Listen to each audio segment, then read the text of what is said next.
Hey, what is up? Welcome to this episode of the Entrepreneur to Entrepreneur podcast. As always, I'm your host, Brian Lofermento, and we are joined by an incredible guest today that has a deep passion for helping entrepreneurs. So, of course, he's found his natural habitat here on the Entrepreneur to Entrepreneur podcast. We are going to talk about so many awesome things that help you, all of you entrepreneurs and entrepreneurs all along the way. I'm going to tell you a little bit about today's guest. His name is Ian Hessel. He owns quite a few different umbrella companies that help entrepreneurs. Why? Because he believes that entrepreneurs are the heroes of society that come up with heroic solutions for so many other industries, for so many consumers all across the world. So that is a little bit of a teaser because Ian's company is actually called Heroic Solutions. And underneath Heroic Solutions, you're going to find a few different companies. Ian is the head of a tax agency based out of Kentucky that services clients all across the United States. They also have a company called Heroic Launch, which helps entrepreneurs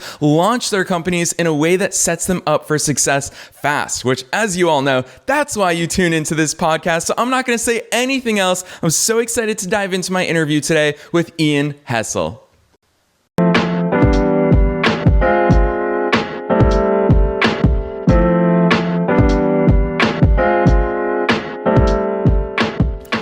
Ian, what is up, man? Welcome to the Entrepreneur to Entrepreneur podcast.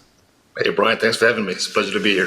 Heck yeah. So I feel like there's so many ways that I could have taken your bio. Obviously, you and I were talking off camera a little bit before we hit record. I could talk about all your years of experience in accounting, the fact that you've lived all across the world, but I'd rather you fill in the dots for listeners. Who the heck is Ian?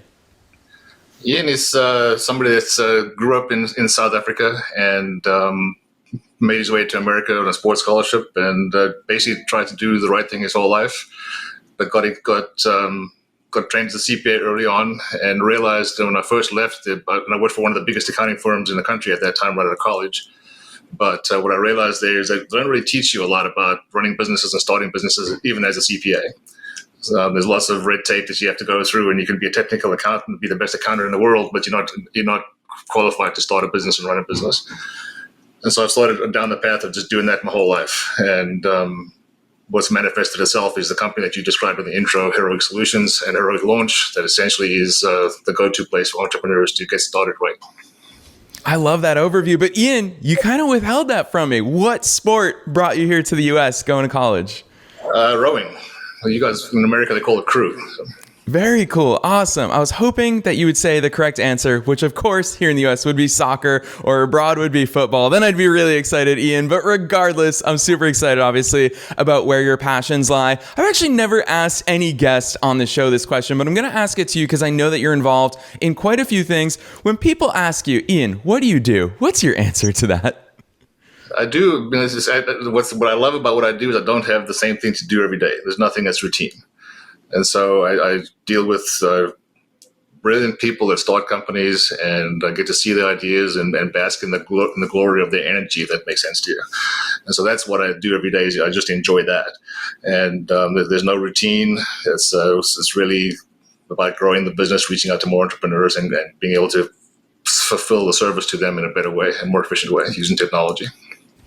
Yeah, I love that, especially because right there in your answer, you really did highlight the important part of the answer, which is who you do it for. And for you, obviously, you and I share that deep passion for entrepreneurs, for entrepreneurship, and how that can be a change agent far beyond the world of business and actually in society. So I want to really go to the fundamentals of what it is that you do for entrepreneurs, because we are talking about solutions. And in my research of the way that your companies work, that's what everything came back to. It's just we provide solutions. What we do is we take your problems and we provide solutions. What are those common solutions or problems? I guess we'll start with the problems, then you talk about the solutions that you see entrepreneurs facing. Well, I think the most common problem is people don't, in an early stage, don't put a value on keeping the mundane stuff right, keeping the records right, doing budgets and cash flow planning and things like that. And we set our entrepreneurial heroes off on the right path with those tools on day one.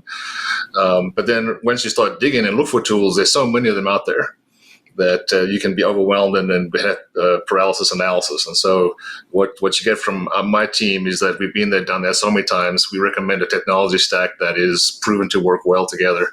And It's really is an efficient path to having a business that runs pretty smoothly.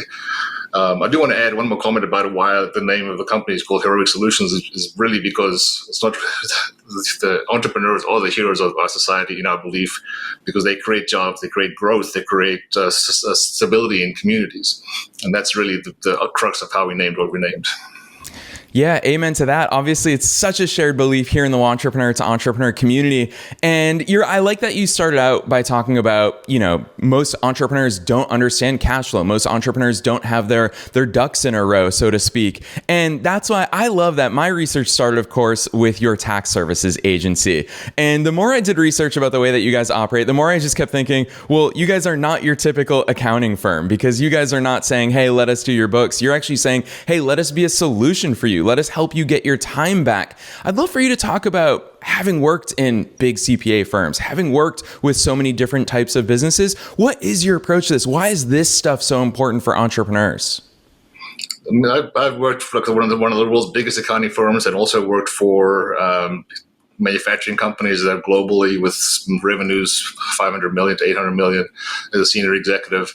And I'm having the most fun in my life right now. In the last few years when I'm doing this. And this company's been around in various iterations since 1994, but really, we've really scaled it in the last 24 months to something that's making a difference in the world. And I'm very proud of that. And it's exciting to get up and do it every day. And I'm having the most fun. And we're not your typical accountants. You don't see me wearing a white collar shirt and a green visor. You see me in a Henley and just being I'm a real guy. And my whole team is like that. We have a fantastic team that are real people. Understand what they're doing, and they're just comfortable in their skin, and they do it right. There's no airs and graces. It's just do the right thing every day.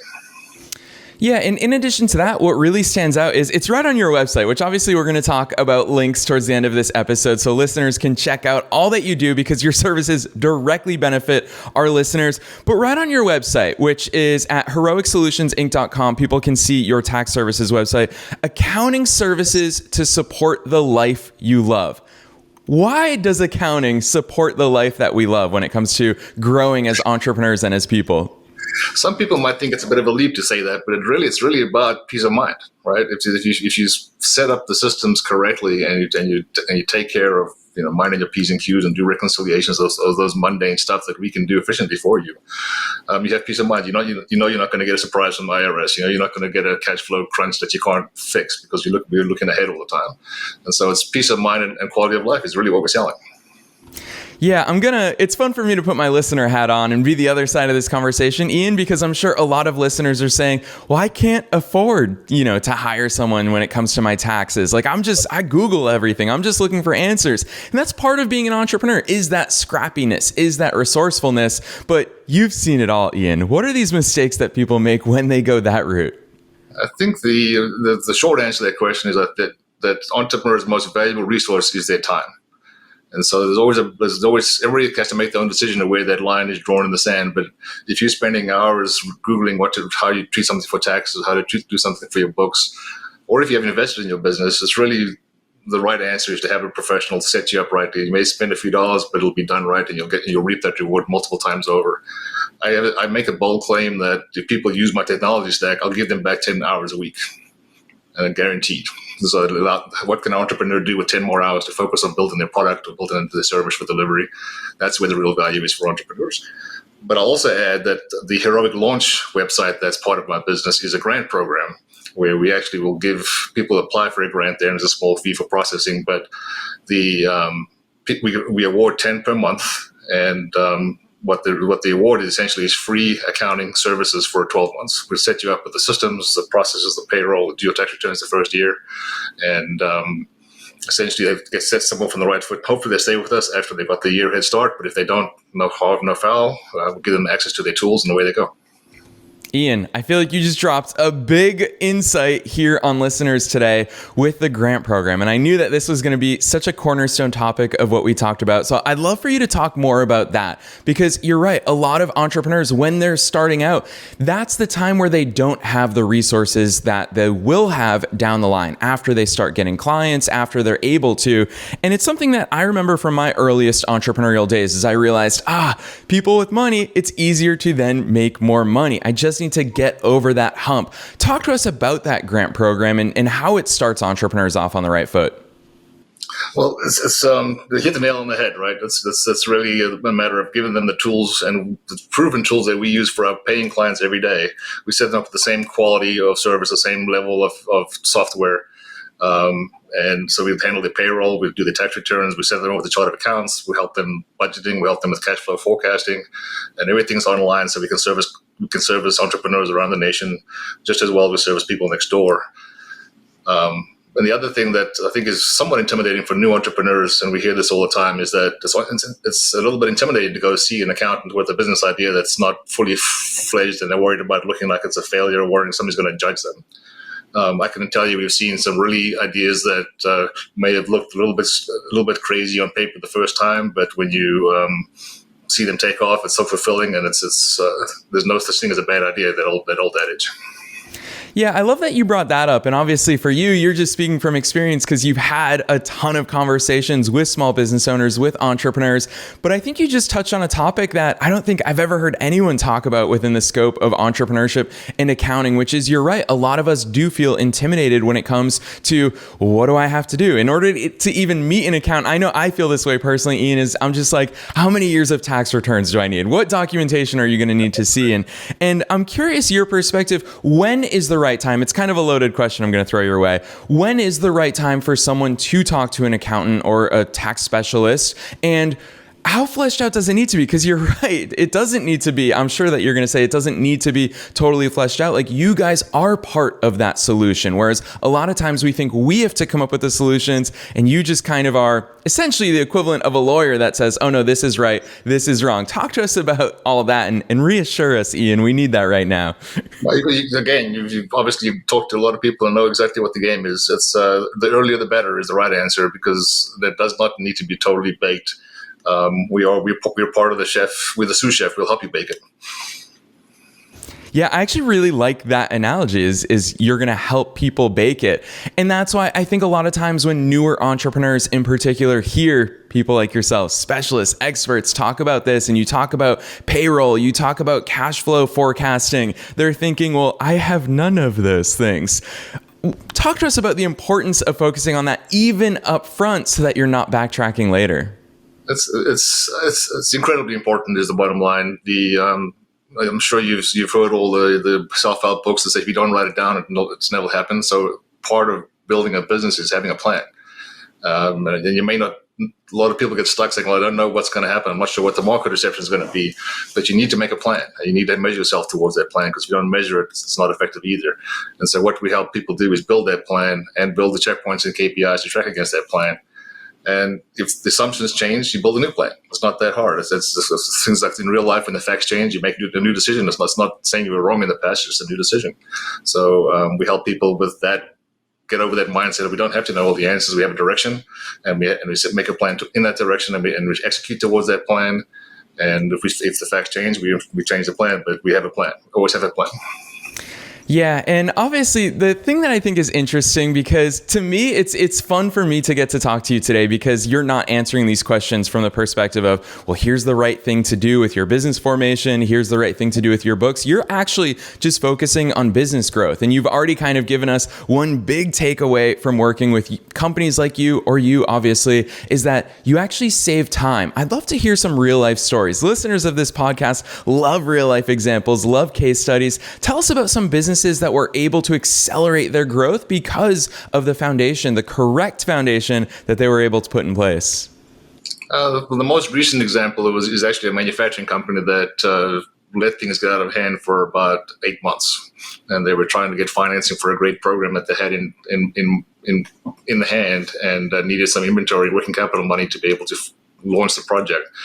But because they didn't have good financial statements, the bank and the economic development guys locally wouldn't help them. And so my team came in, and we basically helped them execute that would have taken them 3 or 4 months to do it by themselves, to do the paperwork. But my team was able to get it done using our tools and technology in a lot faster way, got them their money, and they were off for the races.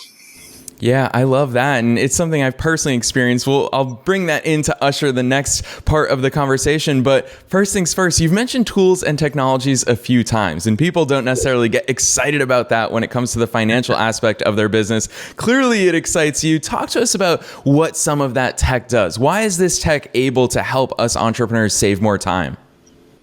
I think the simplest answer I can give you on that front is we strive to have you touch a piece of document or a source transaction at one time. And so you scan a document to us, everything gets flows through the whole process. For example, a bill pay gets scanned into the system. You never have to touch it again. Like in the old systems, you put it in the system, and you'd have to go back and print out a check and get it signed to pay the bill. So we've built our system so that it's, as much as possible, it's a one-touch process. And so it's very efficient. We also have employees in offshore countries, which are qualified accountants, CPAs, and so we're helping develop and grow in other locations as well, which is South Africa, where I'm from. So I feel like I'm giving back to my own country. Yeah, I love that. And obviously that is a core part of why so many of us run our businesses. But Ian, I'm going to take you back to when I was 19 years old and I started my first business. I obviously had no clue what I was doing. You're right. I was in business school, but they taught me nothing about starting a business. So I was just figuring it out as I went. And in the example that you gave us for the manufacturing company, you said for 8 months, they kind of let things figure themselves out and they weren't going down the right path. And it's something that I experienced early on in my entrepreneurial journey. Now, a lot of times we hear accountants, we hear tax advisors talk about, well, now is the right time to focus on it. But Ian, let's talk about the flip side, because you and I both know, you probably know way better than I do, that a lot of people don't focus on this up front. When is it too late? How the heck do we go about cleaning up the messes? Well, it's never too late, but it gets more expensive is the bottom line to get it fixed. It's never too late, unless you get put in jail for not filing your taxes. That's too late, I guess. But there's always a path to happiness and always a path to peace of mind. It's just a matter of finding that path, but it's never too late. But the message I want your listeners to take away is that the sooner is the better, and don't let it fall behind. If you use the tools that I recommend, and I'm not saying my firm is the only firm that does this, is find the right one for you. The right tools are out there, the right people are out there. It's also about the people and the communication that you have with the person. You're going to be close to this person that's going to be your financial advisor for a long time, and it's important that you get along and you like them and you connect on some level besides just the transactional level. So that's what I'd recommend. Yeah, and in addition to that, one thing that I really like about what you guys do is, again, I just feel like so much of our conversation, a lot of people may have thought with you as our guest today that we'd be talking strictly about taxes, strictly about accounting and bookkeeping, but we keep coming back to that business growth aspect. And I think one thing that often goes unsaid, as someone who talks to thousands of entrepreneurs a year, is I always hear people say, well, yeah, that thing costs me money. But what I'm hearing from you today, Ian, and in my research of the way that your company operates, is that you guys actually view you should enable other companies to make more money. And one of those things that a lot of people miss out on is obviously deductions. They don't realize what they don't know when it comes to correctly deducting expenses in their business that saves them money come tax time. Yeah, they pay a company like yours to help them get all these things right, but it actually saves them money. Talk about some of those things that you see for your typical entrepreneur, and also actually, because you have so much experience, maybe some of your not so typical things that you see. Yeah, so I think I think I need to hire you as my PR person, because you hit the nail on the head again. It's really about if you just bring your tax stuff to us to do your taxes, we can prepare your taxes. But if we're not helping you with this access to the actual transactional level data, we often will not know about stuff that you could be taking deductions for, or even credits. In today's society, there's so many credits out there that people could be taking advantage of, but perhaps don't do, like the ERTC or the flood credits and things like that.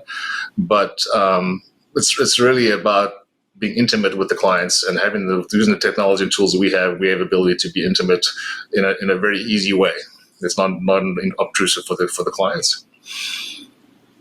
Yeah, talk to us about some of those credits, because I know that that's going to pique the ears of so many listeners here today saying, oh, shoot, Ian, are you telling me that I've been doing my taxes wrong? Which probably the answer is yes, unless you're a CPA. Talk to us about some of those credits that people are missing out on, some of the opportunities that are common. This is basically, Ian, I'd love for listeners to be like, okay, that's the reason why I realize I don't know what I don't know and I should talk to somebody.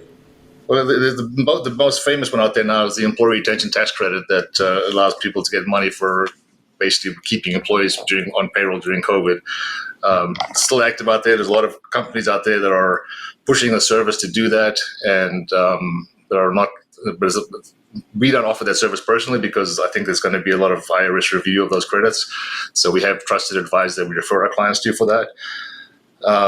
But there's credits in certain areas for floods and hurricanes and things like that. And then there's more mundane credits for starting a business. You can get up to $5,000 credit for startup cost to start your business. You can get credits for starting a retirement plan for your employees and things like that. So there are all lots of opportunities. Credits for starting a healthcare plan for your employees or paying for healthcare for your employees. So there's all sorts of ways the government is trying to incentivize employers to grow their business and provide healthcare and retirement for their employees, and so to help with credits for that, so to try and make you do it. Yeah, which goes to show yet again that accounting done right is meant to set you up for success. For so many of you listeners who have never talked to an accountant before, this is an opportunity area for you to take advantage of these things. Can starting a business be expensive? Yes, it can. And there are systems in place if you know the right expert to talk to alleviate or at least offset some of those costs. So I love that. But Ian, you brought up those 3 letters that so many of us entrepreneurs wish we didn't have to face every year, and that is the IRS. And obviously there's so many different aspects of how we as entrepreneurs need to interact with the IRS. One of those is quarterly payments. And I personally, talking to as many entrepreneurs as I do, I know that people are all over the place on quarterly tax payments. For newer entrepreneurs, it's one of the most confusing and also intimidating things to write a check to the IRS 3 months into the year and say, here's some money. I don't know how much I'm even going to owe. Talk to us about quarterly payments for entrepreneurs. Well, we'd obviously recommend what we think the companies should pay for their companies that have some of a history. As the companies are starting up, we don't recommend funding too much to the IRS because I don't believe in giving interest-free loans to the government. And so we are on the side of safe harbor and making sure that people don't pay too much, but also don't pay penalties. My perfect scenario in a tax scenario is you actually end up paying at the end of the year, but you pay enough that it's not a penalty situation, because that way you're not loaning money to the government. You keep the money to work in your business. Yeah, and obviously a lot of us are a big fan of that approach. And the more that we get into business, the more that we realize that is the way, because there's so much that we can do with our capital better than the IRS can do with our capital. So totally hear you on that. You're absolutely preaching to the choir here. But obviously for so many of us who have been in business for quite some time, you've already alluded to it, is that you love having that prior data. Prior data makes or helps to make even more informed decisions and also forward-looking projections. What's your answer? Because I obviously know that so many of our listeners are those newer entrepreneurs. Maybe, they're still chasing their first $10,000 total of revenue. Maybe they are at $0 of revenue. What are some of the building blocks? Because out of the gates, there are a lot of these types of questions that, Ian, you and I take for granted having been in business, but a lot of beginner entrepreneurs don't know, should I incorporate in year 1? Should I send these quarterly taxes? Should I hire a bookkeeper? Should I just sign up for QuickBooks? What are some of your earliest considerations for entrepreneurs? If I'm going to push my own button, I'll say go and apply for a grant so you get it all set up for you for free. But the most common mistake I see is people not opening a separate bank account for the business. It's very important to keep the records separate from your personal and not commingle, because that creates all sorts of issues, especially if you want to incorporate, that may allow potential creditors to pierce the corporate veil. But I would suggest that there's no correct answer from the standpoint of should you incorporate or not incorporate. It really is situation dependent on what your goals and dreams are for the business and what kind of business it's going to be. So it does require some consultation. Yeah, I appreciate that, and I understand how difficult it is, and I love the fact that even with all of those considerations, you have a very clear answer. Open a business account. But Ian, I know how that feels like because I've done it so many times in my businesses, but I'll never forget the first time I did that when I was 19. I felt like a fraud. I felt like they'd ask me so many questions and I need all these documents. Why would they let 19-year-old me open a business checking account? Talk to us about that actual process, because you're right. It sets entrepreneurs up for success. What do they actually need, Ian? Dispel the myths right here, right now. Well, it's really somewhat easier than opening a personal bank account in today's society. But really, what you need is a federal employer identification number, which you can get online. And if you are incorporated, you need your incorporation documents and then proof of who you are and that you are authorized to sign on behalf of the business. And you'll have a bank account with $50. Yeah. There you guys have it. A lot of you listeners, you love these quick takeaways that you can actually do in your business. And Ian just made it abundantly clear. No fluff around it. Just Google it, apply for an EIN. It's straight from the IRS and you can open a business checking account, which sets you up for success. So when you sit down with a company like Ian's, you actually have a place for your money to go. You have a place for smart financial decisions to happen. So I love that. Ian, obviously there's so many different things that we could dive into, but I don't want to wrap up just yet because I do want to go deeper into the grant program, because I know that a lot of listeners are thinking to themselves, well, you issue 10 grants a month. What do I have to do to be in one of those 10 grants a month? What does that process look like? How do you choose the businesses to work with? What's involved in all of that? It's a very simple process. The website, there's a link to it from our main website, but also heroiclaunch.com. And all you do is you go and fill out a one-page application form, which includes a little bit of an essay about why you think the grant would be useful to you. And we sit down on the 15th of the month and look at the prior month's applications, and my partners and I decide who wins the grant. Yeah, I love that. Super simple as always. It seems to be that's one of the themes of the way that you guys operate your business is keep it streamlined, keep it simple. So I totally appreciate that. Ian, we've gone over so many different things today. And obviously I want listeners to know that all of these links, Ian's websites actually go over so much of what we talked about today. You're going to see exactly the things that Ian's company considers so that you don't have to, or so that you don't forget about it. Not only that you don't have to remember it, but so that you don't have to forget about it. So we're going to link to all of those things down below. But before I open the stage to you, Ian, to drop all those good links on us that we're going to include in the show notes, I'd love for you to just really share with our listeners, knowing the entrepreneur to entrepreneur community and what they are, and knowing that there's all these different things that they should consider. What's a great first step? What do you think in this list of priorities is the top priority for them to say, you know what, after hearing today's episode, that's the task that I'm finally going to conquer? I think the great first step, and it may not be related to my business, is to make sure you're being an entrepreneur for the right reason. So have a gut check moment as to why you're doing it, and if it's all just to make money, rethink it. Is my advice.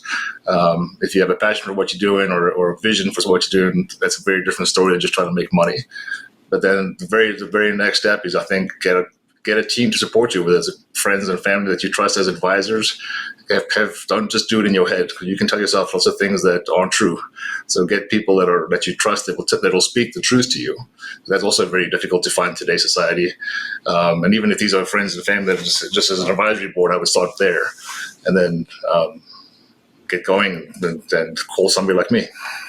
Yes, I love that advice, Ian, especially because that illustrates so much about you personally and the way that you do business, which is you love entrepreneurship. So you took that question and said, you know what, let's help entrepreneurs right there. And that is extraordinarily sound advice. And you are also practicing what you preach through your grant program, through helping further your impact even in South Africa, which is obviously the country that you're from and that you hold near and dear to your heart. So I love all the things about the way that you guys do business, certainly not just your typical accounting firm. So I love so much of that. So Ian, as we come towards the end of this interview, I'd love to open up the stage for you to tell listeners where they can learn more about you, your businesses, and of course, I know it's going to pique their interest. Remind them again the link for your grant program. Sure. It's very simple. The parent company is heroicsolutionsinc.com. Also, we'll go to davishessel.com, if that's easy to remember. And then the grant program is heroiclaunch.com. I'm also available on LinkedIn if somebody wants to connect with me personally and connect. I'm always happy to have conversations there. And even from the website, there's ability there to have a free discovery call with me through my calendar link as well. So I'm very reachable, and I hope somebody reaches out to me. Yes, I love that. And I think listeners are going to be excited about the fact that, Ian, you are one of us. You totally embrace entrepreneurship. You love entrepreneurship. So listeners, definitely go check out all the awesome things that Ian is doing to help entrepreneurs. I'm not even going to say to do your accounting and your taxes right. It's really to help entrepreneurs through all their different vehicles. So heroicsolutionsinc.com as well as heroiclaunch.com is where you'll find Ian's grant program when it comes to launching your business. And you also heard Ian make a very generous offer. Connect with him personally on LinkedIn. This is your direct route, a free consultation call. So many of you I know have likely never had an expert look at your business. So this is a totally no strings attached from an entrepreneur who not only understands the financial side, but understands growing businesses. So Ian, you've been a wealth of knowledge. You're very generous in so many ways. Thank you so much for joining us here today on the Entrepreneur to Entrepreneur podcast. Well, thank you for having me. It's been my pleasure.